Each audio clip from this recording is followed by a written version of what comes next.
give a warm welcome to the hosts of The Bride of Alternate Ending. Listen up, ghouls and goblins. If you pledges want to join the sisterhood of Bride of Alternate Ending, here's what you gotta do. You gotta listen to every episode of the Bride of Alternate Ending podcast, a horror sideshow of alternate ending, naked. I am your ghost, Brennan Klein, and with me, as always, is my co-ghost, Tim Brayton. How are you doing today, Tim? I'm doing good. Since we record every episode of Bride of Alternate Ending naked, I think it's only appropriate that that's how we should ask the listeners to engage with it. Yeah, exactly. It's important for us to commune in that way, to commune with nature and to commune with horror movies. Specifically, in this case, slasher movies. We are in the second month of a 3-month stint talking about 1980s slashers. It's not particularly far outside of our collective wheelhouses. It's not, but it's also something we do so rarely on this podcast, despite it being surely the most important overlap in our skill sets. Yes, I would certainly say so. But I mean, that's part of it. It's because both of us have kind of talked slashers to death. I think we kind of avoid doing that a little bit. So it's refreshing to get to return to that subgenre. Especially since you're not doing a Summer of Blood this year on the main site. So last month we talked about Pieces. This month we are watching another movie that Tim has not seen, or had not seen before this episode, 1984's The Initiation. I'm going to run us through the plot really quick, but first of all, I want to know, what did you know about The Initiation before you clicked play? Honestly, nothing at all. It's not even one that I'd really heard of, although I did, when I looked it up, recognize the poster. I mean, it's hard to miss. Which is a bitchin' poster. It is an incredible poster. Everyone listening, in addition to being naked, pull up the poster. It is a veiny fist grabbing a woman who is a candle and has melting wax on her head, and it would be less phallic if it was an image of a man masturbating. Just a Pornhub screenshot would be less shockingly, filthily erotic of an image. Yes, agreed. It is an incredible poster. It's also from that like late 70s, early 80s period of poster design when they were just like, it's just going to be a field of a solid color. It's just black. There's not like texture. There's no details. It's just like that image against black. And I do love that kind of big, heavy negative space approach to poster design. Oh yeah. Oh, it's so good. And so often slasher films fail to live up to the posters. We will find out today. We will find out. Although, but to wrap up your question, no, I had not heard of this film. I was not aware of it having a reputation, although I have since discovered it appears to be it has a reasonably decent-sized cult following. Yeah, I would say so. I certainly think that, this is a title that I encountered a lot before I watched it, but that's because I'm specifically interested in, like, college slashers and sorority slashers. And when I got into slashers, I was in my senior year of high school, so the idea of, like, secondary education was really on my mind. So that was kind of floating around in the ether a lot for me. I just remember you expressing some qualms as to whether we should do The Initiation next, because you're like, we just covered a college slasher in Pieces. And I'm like, I don't think two slasher movies could possibly be more different. Certainly, until you'd said that, I'd forgotten that had been my objection, because there's so little shared ground between the other than the brute fact of the genre, which was going to be shared ground regardless. Yeah, exactly. But yes, so The Initiation, I am going to just kind of very briefly sum up the plot, and I honestly, at least up until there is a big old twist in this, and we're not going to talk about that just yet. But yes, we are dealing with Kelly Fairchild, played by Daphne Zuniga, who you might know from Melrose Place, who you probably know from Spaceballs, where she plays Princess Vespa. She is a pledge at the Delta Rho Chi sorority. We spend a lot of time getting to know her, getting to know the sorority, and getting to know her family. Her mom is played by Vera Miles from Psycho, and her dad is played by Clu Gulager of things that are also iconic horror, but not Psycho. 10 billion things in the 70s. Yeah. Oh, and he's in The Return of the Living Dead. He's great in Return of the Living Dead. He's the dad in Nightmare on Elm Street 2. Like, he is character actor extraordinaire. Mm-hmm. But yeah, so that's her parents. Basically, she is dealing with these kind of buried traumatic memories that confuse her about watching herself in the mirror as she stabs a man who's having sex with her mother, and her father walks in and gets into a fight with the man. And the man burns to death. And it may or may not turn out that these are memories that have been buried. No. Why would I certainly did not make any assumption that this was a traumatic repressed memory that she was reliving in her nightmares. That would have been silly. Yeah. That's not how psychology works. Yeah, what a leap to make. But yes, so her dad... I will say before you get into the meat of the story, to its credit, the initiation had so thoroughly convinced me it was an idiotically bad movie that just was going to lump in this obvious backstory that I was completely unprepared for the fact that that was not the backstory. Ooh, okay, great. Ooh, I truly can't wait to talk about that. But again, we're going to take a little pause on that part. But yeah, basically, Kelly's dad owns a big old mall. It's not spoken aloud in the movie, but the country music on the radio and one of the frat boys' shirts do let you know that this is in Texas.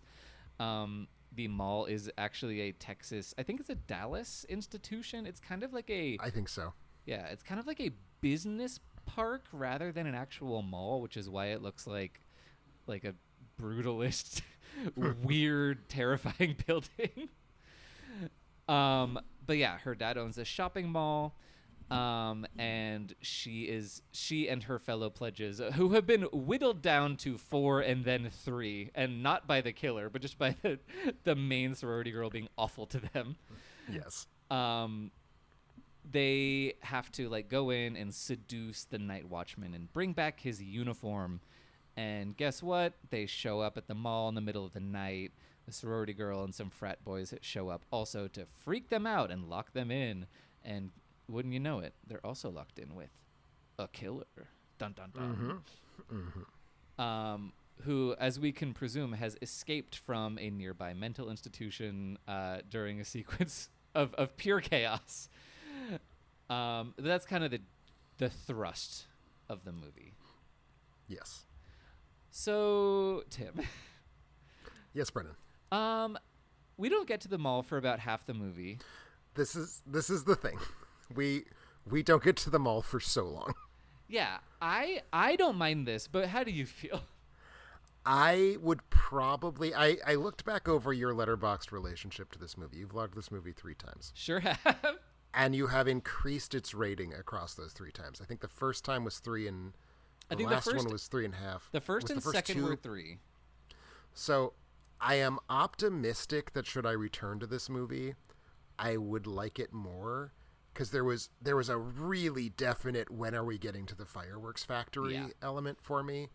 Because the one thing I found out about it before hitting play was it is a slasher movie set in a mall at night. And child of the 80s / early 90s that I am,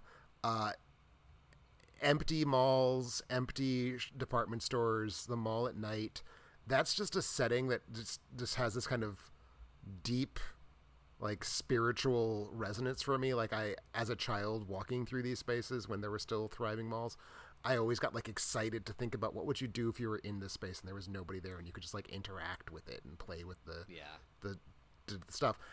So to this very day, anytime a film promises me we're going to have adventures in a department store after hours, which is the long-standing, I mean, silent movies were playing with this. Like, as soon as there were department stores, people were going into them with movie cameras. So the extreme delay in getting into this space was really starting to nag at me. And I mean, the film also suggests pretty quickly this is where we're going. Like, I think it's like the first scene with the sorority girls. Yeah. So basically after the nightmare, and then I think maybe she wakes up, maybe not, but like, yeah, after the, oh yeah, she gets woken up as part of this initiation thing. So yeah, right. It's literally the second scene that we are talking about what their prank is, and that takes a really long time for them to get there. Yeah. I don't think that time is wasted, but yeah, I think you're right. I think seeing it several times might help. I don't know if I recommend that to anyone, but well, it's a matter of having my expectations calibrated properly. Because like the first half is not uninteresting. In fact, in some ways, it's much more interesting, and interesting is here in quotes, than just Killer in a Mall would have been. It's that I was excited for Killer in a Mall, and it felt like the movie was dancing with me in a way I did not want to be danced with. Yes. No, I totally feel that. I will say, like, the killer is active during the first half. You're not waiting for the kills, so they are kind of, I mean, there are more kills in the mall than before, but it's not like you're missing out on that, so it's not totally forgetting what it's doing, like Killer Party, which really isn't a slasher until the last 25 minutes, and then the last 10 minutes are not a slasher again. I love that movie, but anyway, The Initiation, I find it so fun to watch. I do think that this is very much a soap opera as a slasher movie, because it is about this twisted family dynamic. I do not find it shocking. So obviously, Daphne Zuniga goes on to star in Melrose Place for like 3.5 seasons. But the director, Charles Pratt Jr., is also a big Melrose Place person. Wrote a lot of episodes. I believe became an executive producer at a certain point. So it's just it's a obvious pipeline from this to the like primetime soap operas of the 90s. Okay. And I believe when I was reading about its backstory, I believe there was like an actively, like Pratt had an awareness when he was writing the script that he was drawing from soap operas. Like it was something he wanted to do and wanted to have the film sort of reflect. Okay. So that's not just something you've come up with. Well, that is good to know, because I don't think I have the like very fancy Arrow Blu-ray of The Initiation, but I haven't actually popped on any of those special features just yet. But yeah, I don't know. This is a movie that's like, it's a pretty meat and potatoes slasher movie, even though it does delay the kind of core concept of the thing that it's doing. But I just like that it has that kind of fizzy soap opera-ness around it. Sure. To the point that, so for my second tattoo, I decided I wanted to get the Greek letters for a fictional slasher sorority tattooed on my bicep in a very fratty place. Here, I can show you, Tim. I have... I'm looking at it right now, yeah. Yes, Delta Rho Chi is the sorority that I chose, both because I liked the aesthetics of the letters the best, but also because I didn't mind permanently linking myself to The Initiation. I do find it such a charming movie. I don't know if you agree, but I like that blend that it does. I mean, I would need to have liked it a great deal more before I would put a permanent stamp of it on my body. No, I think that's fair. I was choosing between this and like Sorority House Massacre. You know, like this is right, the upper echelon. Oh no, for sure. I mean, we are, yeah. No, I totally get that. And I do find parts of it quite charming. And as we start to dig into what it is doing in that first half, because I will say, we have arrived at the mall and someone's killing us, I enjoyed a bit more, but it's very unsurprising. It's just doing what you think it's going to do. That first half is surprising to me, and I'm sure we'll get to talking about how that is. But so even though I felt frustrated in some ways by the movie, I was still... Well, as I said, it caught me off guard. Like, the twist worked on me. And that first hour is just going places that slasher movies don't go, and some of them are related to that soap opera quality you're talking about. So it's definitely got meat on the bones. And you can't always say that about a slasher film, especially a 1984 slasher film. Oh, yeah. 1984 is the year the slasher died its first and perhaps worst death. So like the films of 89, which were the second death, are worse movies, but 84, just the well was so dry. Like up until Nightmare on Elm Street comes in November of 84 to just blow everything back up and set the boom alight again. It was not a great year for the slasher genre at all. I think the difference there is that 1989, the slasher film, is fully in its decadent period. Yes. So the bad movies are just like broken-brained because they've fully run out of anything. They're just kind of coming up with whatever crazy nonsense they can. So even though the films are sometimes just the most wretched, unwatchable things, there's a craziness to them that I find very kind of exciting in a lot of ways. 1984, they were making the same movies they were making in 1981, but they've made them 80 times, and they're just so fucking lifeless. Yeah, that I can agree with that. The Initiation, I do literally have a list of my ranked list of 1984 slashers, so I'm actually going to check that before I just start. If you told me out. this was your number 2, I would not agree, but I would not find that in any way appalling.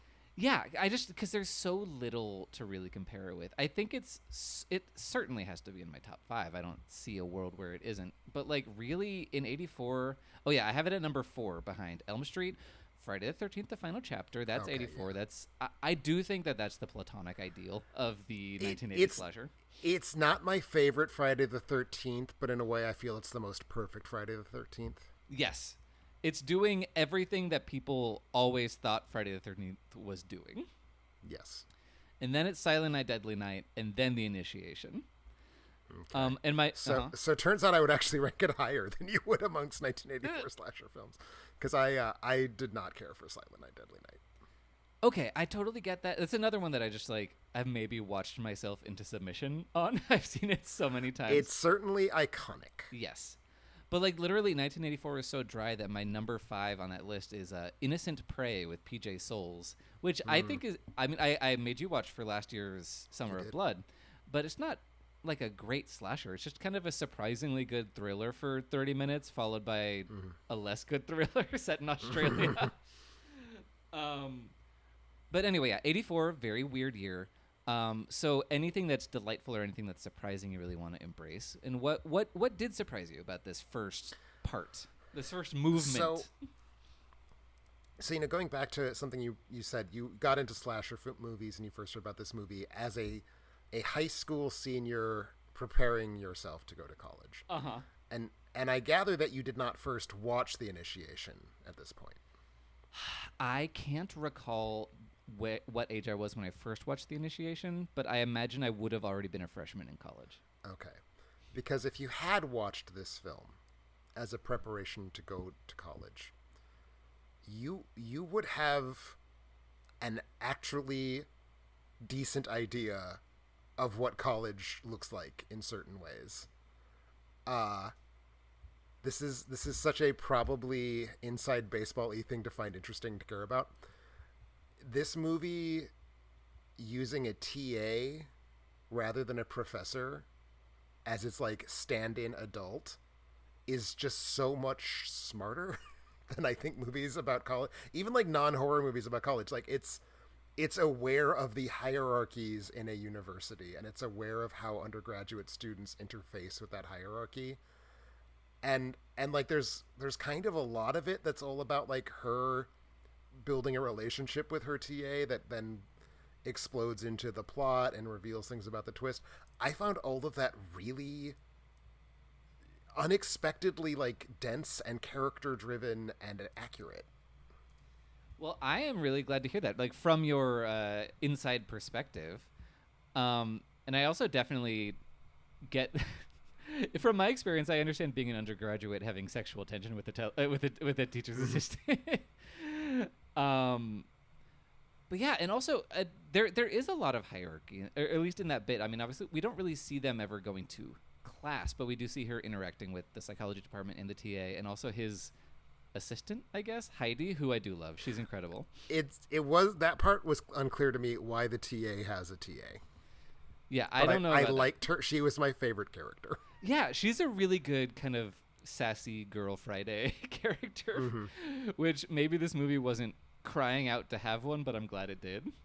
Also, Joy Jones just has an absolutely fantastic chipmunk cheek face. Oh yeah, and she's just a great pleasure to watch on screen. She is, and the way she holds herself, she's so confident. She walks into the movie already burning a hole in the film. You cannot keep your eyes off of her. No, it's kind of crazy to me she wasn't able to turn this into having, like, I don't get that she was necessarily, like, an actor. I get the impression that a lot of the smaller roles were just, like, cast from local college students and grad students. Probably. So maybe that's why she didn't really have a career to speak of, but, like, she's one of those people who walks into a role that has no backstory.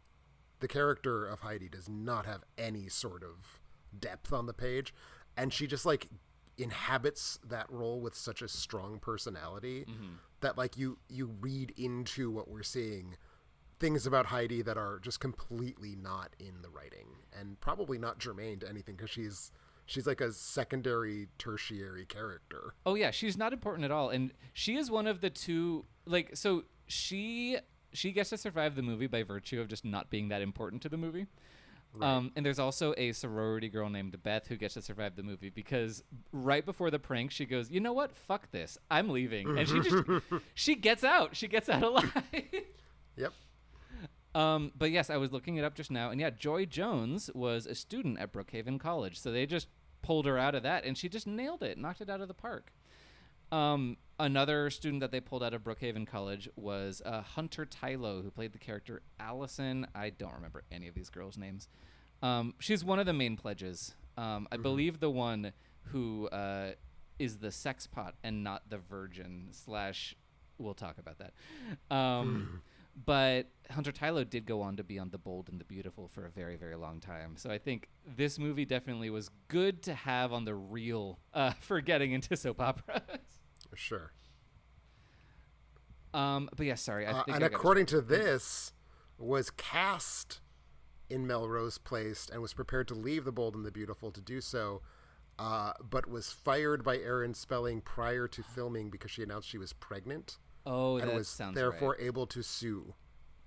Oh my God, that's and incredible. Indeed it was a, like, case law making lawsuit in terms of what you can and cannot do with pregnant women.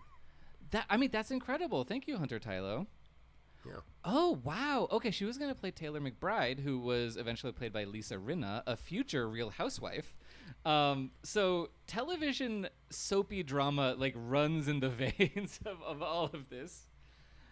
Wow, I did not know that. Okay, that's really cool. But yeah, so you liked the college-y aspect of it and it felt somewhat accurate. Were there other parts that you were kind of vibing with? Well, again, I also just think that it was so focused on being a character study of our main character, Kelly, which isn't, I mean, obviously we get to know the final girl more than we get to know other characters, but like, the movie is, like, very anxious that she resolves her trauma, and it's not just like she has trauma so that when she kills the killer with a, fire axe, it'll be released. It's like, no, she actually has, like, an arc. Yeah. I don't know. Which is I mean, I'm basically praising the movie for having a very basic function of narrative, but a lot of slasher movies don't have it. Well, yeah, no, the idea including ones that I like a lot, so... Mm-hmm. But the idea of a slasher movie having a narrative engine is not something you can take for granted. And one that the movie is convinced is working well enough that it doesn't mind, like, putting pause on the horror elements for, like, many long minutes at a time to work through this with the character. Yeah, and I think that's very nice. I do think, okay, so I like Daphne Zuniga quite a bit. I do think some of this is a bit beyond her. In terms of where she was at this point in her career. Okay. She was a very, wet behind the ears actor. She had a minor role as, I believe, the first kill in The Dorm That Dripped Blood 2 years before this. But she was a bit new to the game, and a little bit of the more intense emotions, I think, did not click with me.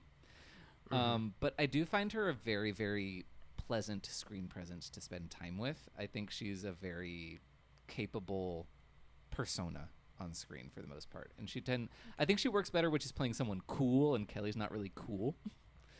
Sure. But yeah, I will say I do not have nearly as robust an awareness of her career as you have. I have not seen Melrose Place, like, not one scene of it. So the two things I chiefly think of her are as being part of are Spaceballs and The Fly 2. Oh I forget that she's in The Fly too.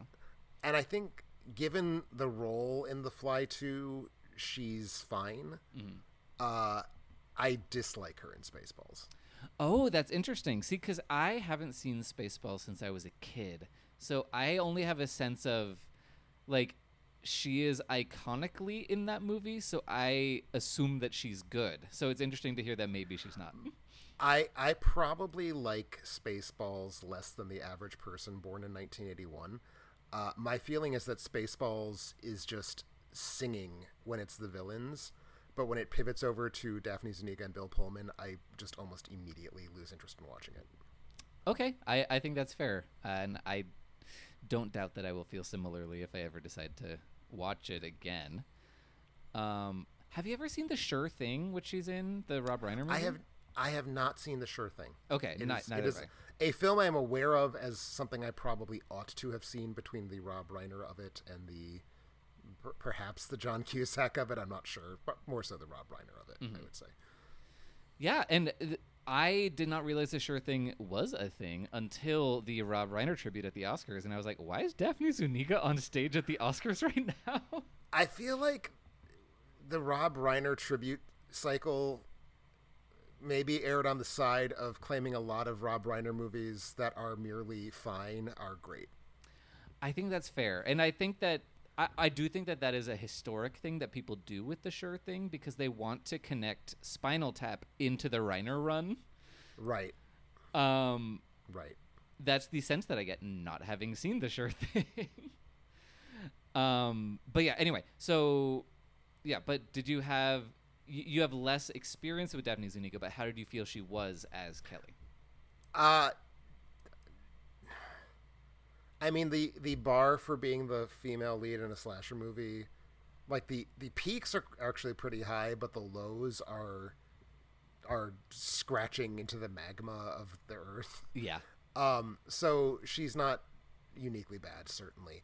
I would not say that I would have pegged, if I had walked into this movie and I knew nothing about her career, I would not have said, there's someone we're going to see again. Okay. Like she's not particularly interesting to me in this movie. Again, if I'm picking someone, I'm a casting director, I'm watching this movie, the person whose number I'm trying to like scrounge up is Joy Jones, for sure. Yeah, my God. Because obviously, you know, like, there are some more established actors in this. But yeah, of the newer cast, it's like, yeah, get Joy Jones in something. I mean, even amongst the like leads who aren't Vera Miles and Clu Gulager, I think James Reed, who plays the grad student, the TA, felt like a little bit more of a kind of fully realized person to me. Yeah, I'm inclined to agree with you. But let's talk about, I mean, they got Vera Miles in this movie. It wasn't necessarily as difficult to get her for things 24 years after Psycho came out. Mm-hmm. She had just been in Psycho 2 at this point. Right. And had a big old knife stuck in her mouth. So she was she had opened the gates to doing this kind of thing.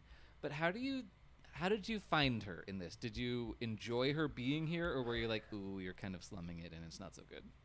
I mean, she certainly perceived herself as slumming it, and I don't think she lets that show into her performance. I think she is... It's a weird combination of, like, she's not Janet Leigh, right? Like, she was in Psycho, but she's not, like, a famous person who you look at her and you're like, holy fuck, that's Vera Miles. So, like, you don't quite get the payoff of, like, we have a famous person slumming in our movie, but she's also famous enough and, like, classically trained enough that she's giving more to the role than I think the role knows what to do with, because I don't... Like, Clu's role is like, load-bearing-ish in a way that I don't think Vera's is.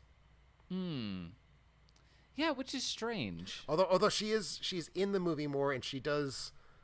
I think in the final scene, she's causing it to have more emotional resonance than it would have to have.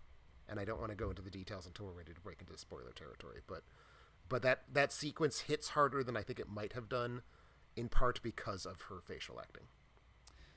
Yeah, no, I'm inclined to agree. Yeah, for most of it, I do feel like she's not sleepwalking through it, but she's at a low gear. She knows how to do this thing, and she's just doing it. And my sense is, so something we haven't talked about. This movie it switched directors. It was originally to be directed by someone named Peter Crane, who was going to make it somewhat more artful and abstract, and was making it so artful and abstract that he was starting to fall pretty far behind budget. Oh no! So he was replaced by Larry Stewart, and everything that Crane shot is in the movie. He, I think, apparently shot the scenes. He shot the flashbacks and he shot the scenes in the asylum. Huh. And I think watching that, and I did read that tidbit before I saw the movie, so I was kind of looking for it. They are shot differently. Yeah, in the asylum. They have much different angles.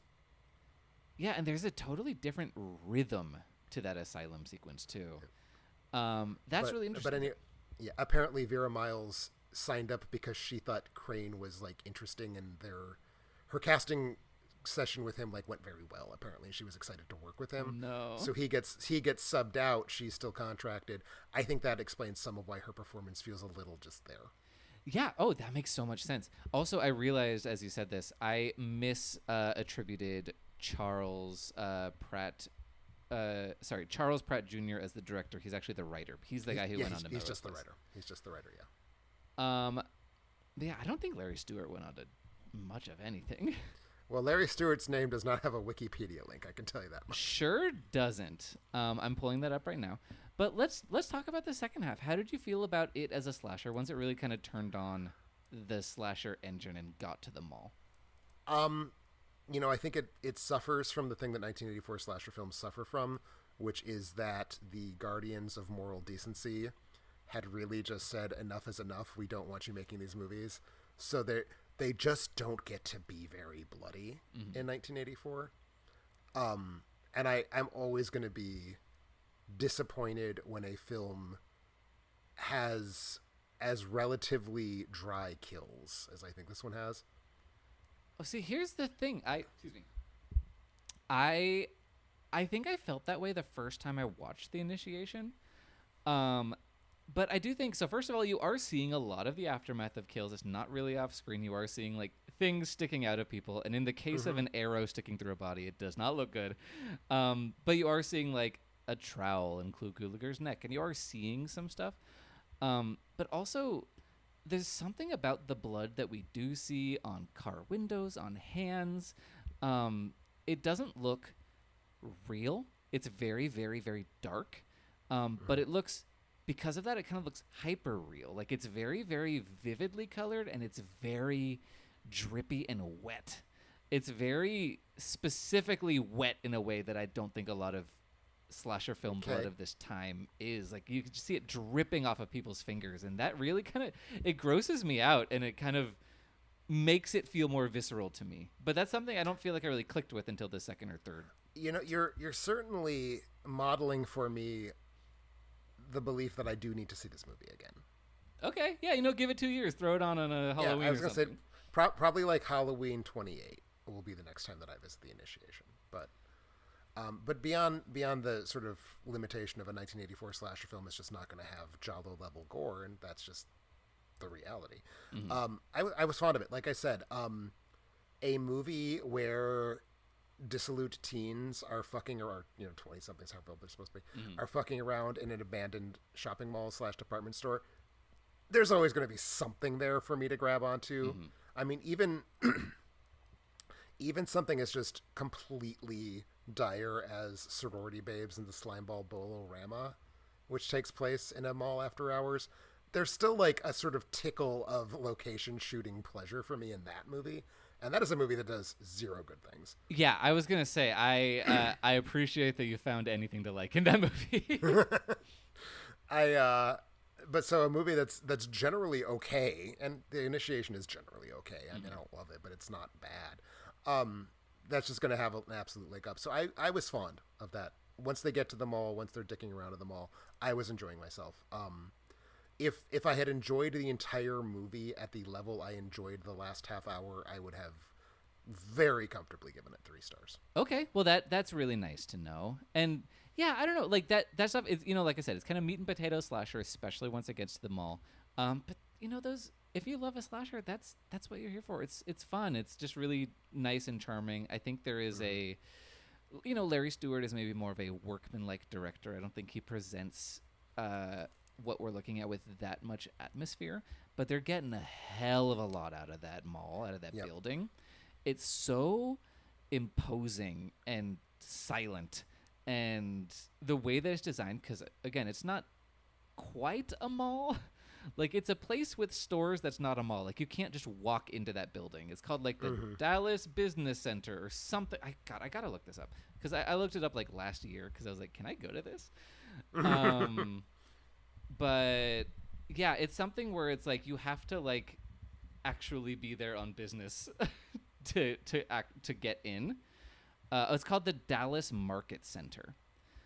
But yeah, the way that it looks is just so odd, especially that kind of central tower that they use for the majority of it, where it's just floors and floors and floors stretching up above you, kind of it's like it being in the center of a kaleidoscope, or a panopticon. Like, yes. It's really neat. I really like that location. I think that delivers a lot. Yeah, no, it's good location. Nice angles of the location. There's a couple overhead shots of what I in my head I was calling an atrium. I don't know if atrium is the right word for it. Again, the architecture does not map onto the terminology that we would typically use to describe a space like this. But there are some nice overheads of whatever that lobby-like space is. Yeah, and it's kind of, because it's almost like octagonal. It feels like a honeycomb or a beehive or something too, like when you're looking down at it. Yeah. There is the psychology building on the campus where I went to college at Cal State Long Beach. Looks very much like this building. So sometimes I would just go sit on a bench there and look up and be like, ooh. I maybe have a problem with the initiation. I mean, we all have problems with some movie in our life. I'm just glad to know that we found one of yours and that I finally saw it. Yeah. No, see, it was one that I was surprised, because I was looking through your letterbox, just kind of vetting movies for this session of slashers that we're doing. And that's the one where I was kind of like, ooh, is Tim going to like this? I don't have a fucking clue, but Tim needs to have seen The Initiation. Sure. But let's see, before we talk about that kind of twist, are we missing anything? Is there something we haven't talked about? We're certainly missing something I wanted to talk about, because it really leaped out at me. It is a slasher film. We've sort of talked around it as a slasher film, but it's a pretty straight down the middle slasher film, which means that among other things, we have to have lots of suspects. And one of the suspects is the mysterious groundskeeper type figure. And so we have a 1984 slasher movie with a man kind of hiding behind bushes with obvious burn scars on his face, who is holding a like long bladed forky looking tool. And it just was like, he's such a dime store version of Freddy Krueger in that way. And I was like, what was going on that there were two of these people at the same time for all intents and purposes? Yeah, sometimes there was something in the water. Like, there's also, I think this is like 80 or 81, there's a movie called The Demon from South Africa where somebody was using like a bladed claw glove thing. And there's also similar I think maybe the same year, maybe 84 also, there's a movie called Girls Night Out that's a sorority slasher also, where the killer, it's 82, but the killer is this like bear mascot for the school, and he also has these kind of like Wolverine style blades that protrude from his hands. And it is just one of those things where nothing's ever the first of something. It's just always the best or most iconic or whatever. Right. But yeah, there's something weird where like people were kind of putting that on, that and the burn scars and stuff like that. But The Initiation definitely got the closest to Freddy just months before Freddy kind of burst onto the scene. And I did check because the way that IMDb records the release of this movie is kind of perplexing because it basically implies it opened in the United States twice. So I followed up with it a little bit. It turns out that it was like a platform release for a slasher film. So it was like, go ahead. Sorry, I was just going to say, remind me what a platform release is. Platform release is when a movie opens in New York and LA and then opens in San Francisco and then opens in Chicago. And then eventually it's like 3 months later and it's finally in places like where I live. So it apparently premiered like vaguely east to west across the United States. Okay. Like its first screening was in Philadelphia. But it was like its primary theatrical release was like weeks before Nightmare on Elm Street, and apparently there was like a lot of ill feeling on the part of the people who made the initiation that Nightmare on Elm Street basically stole their audience. Oh, that's really interesting. You did a lot of research for this. I commend you. Well, like I said, the movie compelled me. Mm-hmm. It's odd. Yeah. And I always check release dates for movies, and this one, like I said, it was just recorded weird. So I was like, I need to find out what's going on with that release date. Yeah, I did not know that. I mean, it's my understanding that a lot of these kind of B-level slashers were regional releases that kind of toured. Like, they didn't necessarily always get, like, the big, splashy national release. Sure. But yeah, I did not know that specifically. And maybe that's exactly what this was then. Because, you know, I have mostly only seen, like, the heavy hitters, your Friday the 13th, your Nightmare on Elm Streets, the ones that are clearly getting day-and-date releases. Yeah. Oh my God. When you dive in, things get really confusing really quickly. Yeah. Oh my God. I mean, I will say I'm at a part right now where I've done another round of research on my slasher project, and so I finished 1985, and then I did a bunch of research, and I added like 30 or 40 titles. So right now I'm working my way through the ones that I missed from 80 through 85.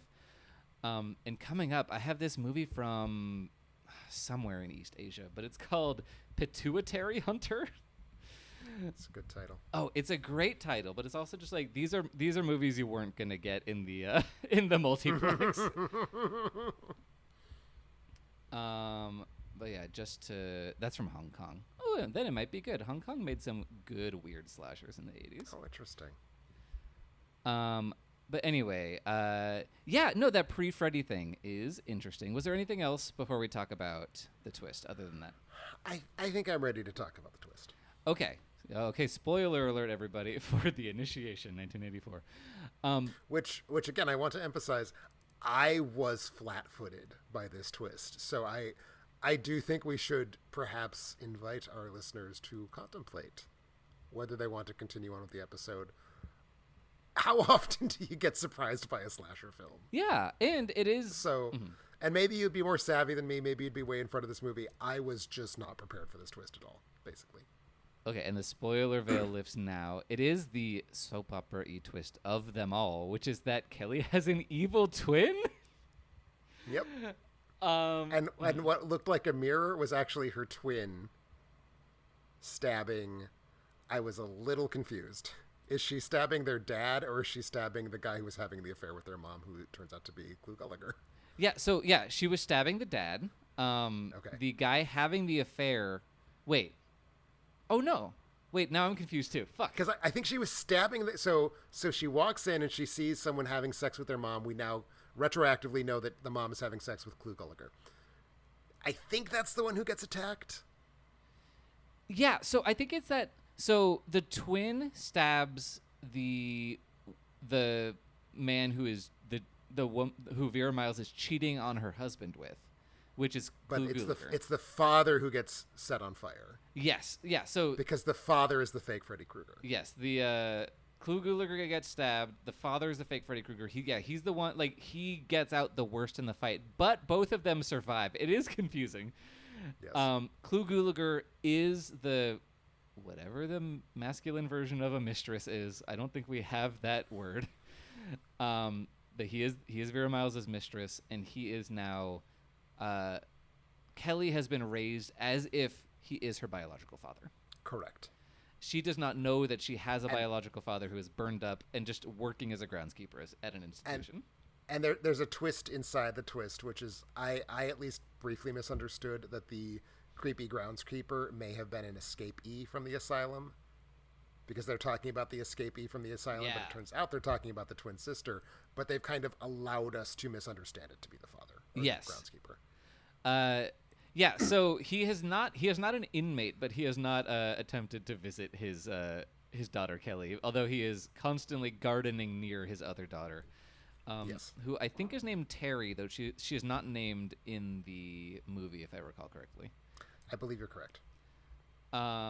But in the closing credits, very strangely, Daphne Zuniga is credited as Kelly parentheses Terry, which makes that even more confusing.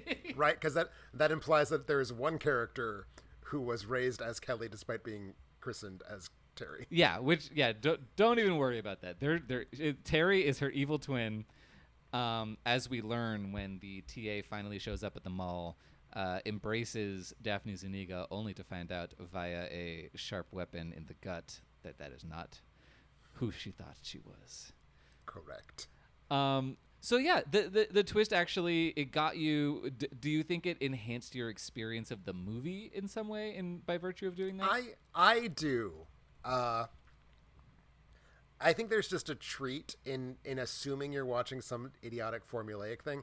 And it is kind of idiotic and it is kind of formulaic, but I was tied into the wrong formula. Yeah.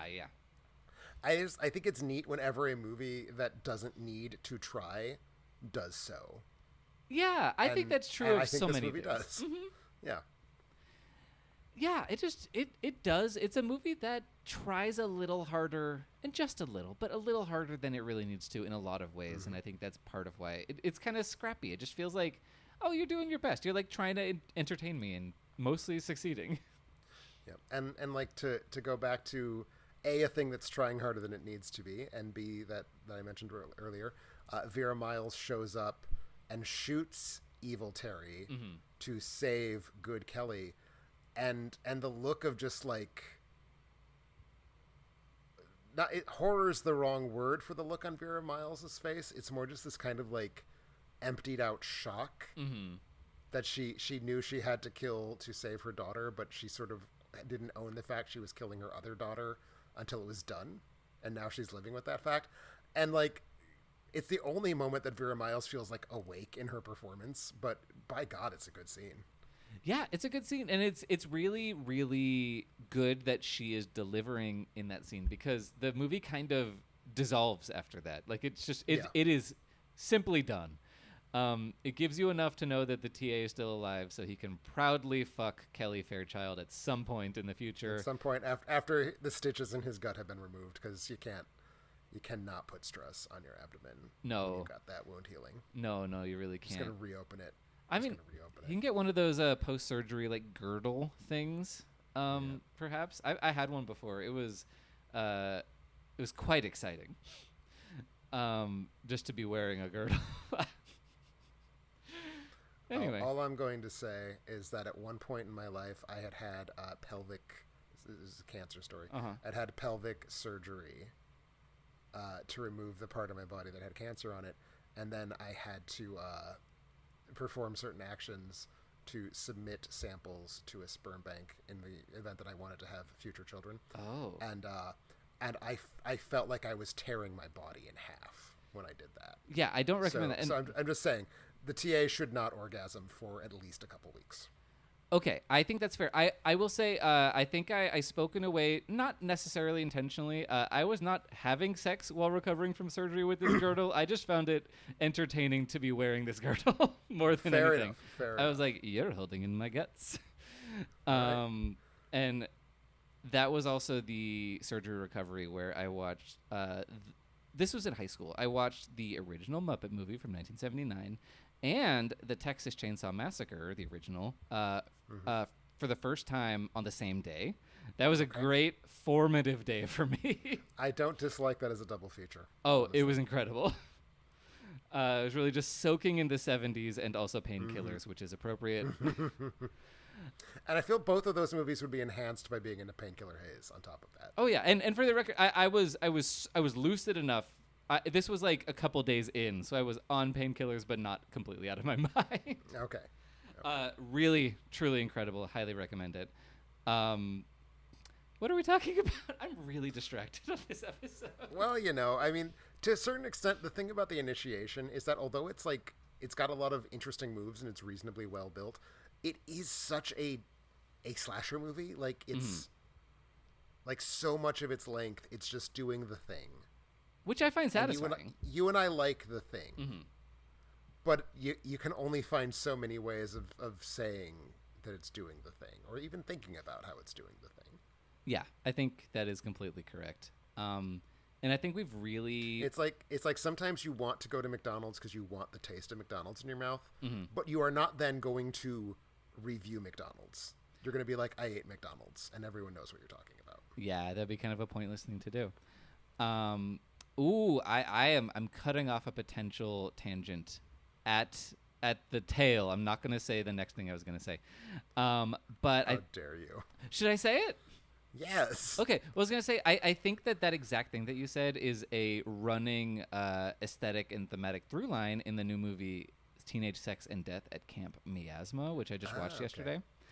And I don't think it's a perfect movie, but I enjoyed it, and I enjoy thinking about it. And there's this kind of like running symbolism with junk food that I'm like, ooh, I think I know what we're talking about here. And so I was just thinking about that. Okay. But right now, everything kind of makes me think about that movie, because I think this is a movie that I will think about today and then stop thinking about forever. Okay. But I'm enjoying kind of batting it around today. Gotcha. Anyway, I think we're done talking about The Initiation. I think so. Okay. Any particular scenes or beats that we didn't touch on that you want to touch on? I guess I did reference this earlier on and then did not mention it. One of the soap opera-y elements that I don't think works quite as well is the very sudden reveal that the virgin character is actually a victim of sexual assault. Did not like that scene. Yeah, no. It felt heavy in a way the movie didn't have the scaffolding for. Yeah, no. It just doesn't really work. It's not like a film-ruining scene, but it's like, ooh, you misstepped. You stepped in a puddle there. Yep. And also, ooh, I like the pill-shaped space elevators in the mall, yes, which was a very 80s good. thing. My only remaining observation, this movie has the second crudest shot of a naked woman in a slasher movie that I think I have seen after Slumber Party Massacre. Yeah.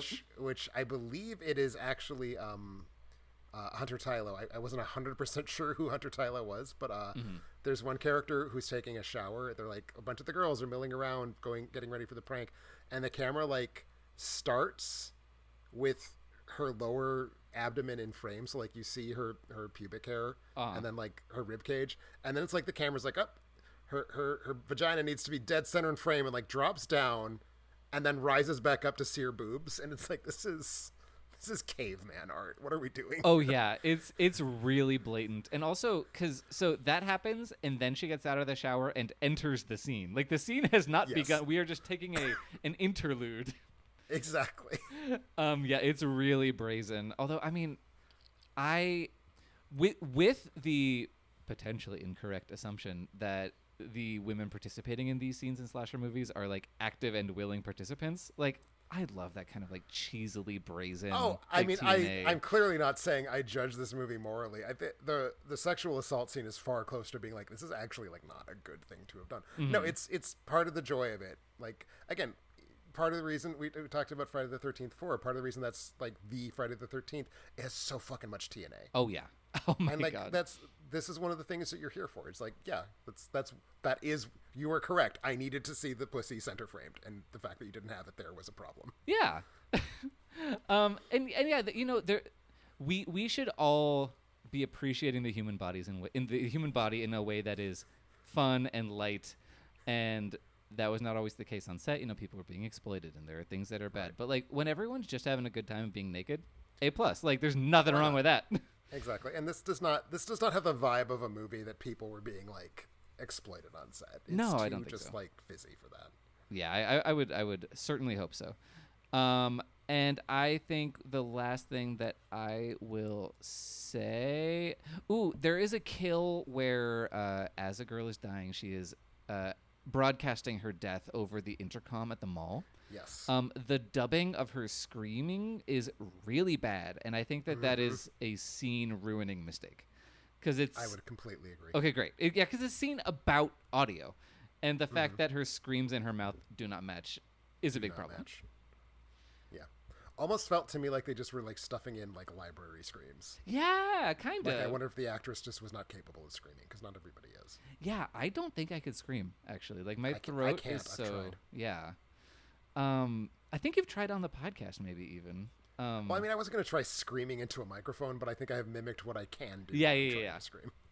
I can't even like whoop like what people do at a sports game. I don't run that loud. Yeah, no, I can't do it, and so maybe this actress was like us, and that's okay. Maybe, but get someone in an ADR booth or something. Just get someone to try. But anyway, that is 1984's The Initiation. And until next time, you can find more episodes of this show and the main show and Mandy's Your Movie Rocks at alternateending.com. Join the Alternate Ending Patreon for a chance to vote for what we talk about for the first movie in each of these kind of sessions. You could have voted for us to watch Pieces, or you could have voted for us to watch The Initiation. That was one of the nominees. And until next time, bye!